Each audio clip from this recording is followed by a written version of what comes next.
everyone and welcome to our October news video. First up, we have updates from the APAC region. From Malaysia, on the 13th of October, the government announced their plan to phase out 3G network coverage by the end of 2021. As of the 1st of January that year, approvals will no longer be issued for 3G only equipment or 4G capable mobile phones without voice over LTE. This includes renewal applications. The phasing out of 3G in Malaysia will support the existing 4G network and help to build the foundations of Malaysia's implementation of 5G. The change is introduced as part of the implementation of the National Digital Network Plan, which aims to enhance digital connectivity and the quality of experience for communications network across the country.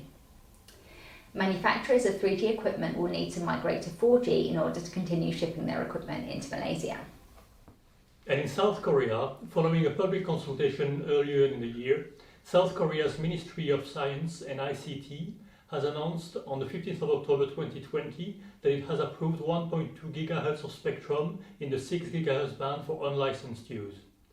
The decision makes the whole 6 GHz band available for indoor use only, with a maximum power output of 25 milliwatts. For device-to-device connections like tethering, 5.925 to 6.455 GHz will also be made available for use both indoors and outdoors. In the ministry's own test, it was demonstrated that 6 GHz Wi-Fi could reach speeds of up to 2.1 gigabytes per second, which is 5 times faster than the current available Wi-Fi speed of around 400 to 600 megabytes per second. Finally, due to the ongoing impact of COVID-19 in Sri Lanka, the Telecommunications Regulatory Commission are currently impacted by a quarantine which has been imposed nationally on government bodies. TRC's business activities will be impacted as follows. Only temporary digital type approval certificates will be issued until further notice. The temporary approval can be converted to a permanent type approval once TRCSL resumes normal business. Samples are not accepted until further notice as all employees are working from home. All equipment which typically requires provision of a sample for type approval in Sri Lanka will therefore be delayed. Type approval lead times will be slightly increased. And now from the LATAM region. Brazil's regulator Anatel opened a public consultation concerning some of the proposed modifications to SAR testing processes. Amongst other points, the proposal aims to accommodate the time period averaging specific absorption rate technique within the test procedures for the evaluation of the conformity of applicable products. The link to the consultation is attached to this video. Comments are being received until the 4th of November only, so if this is of interest to you, you'll need to act as soon as possible. Chilean regulator Subtel have published a modification to Res 1.985 of 2017, updating it to accommodate devices that make use of the Wi-Fi 6 standards.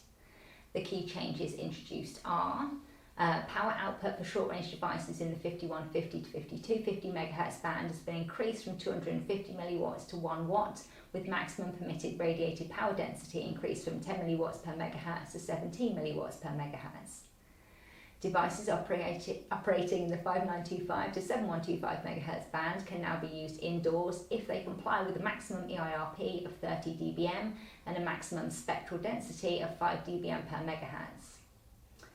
Low power access points may only have fixed internal antennas. Connectors to external antennas are not permitted. They must not be battery operated, nor should there be an option to do so.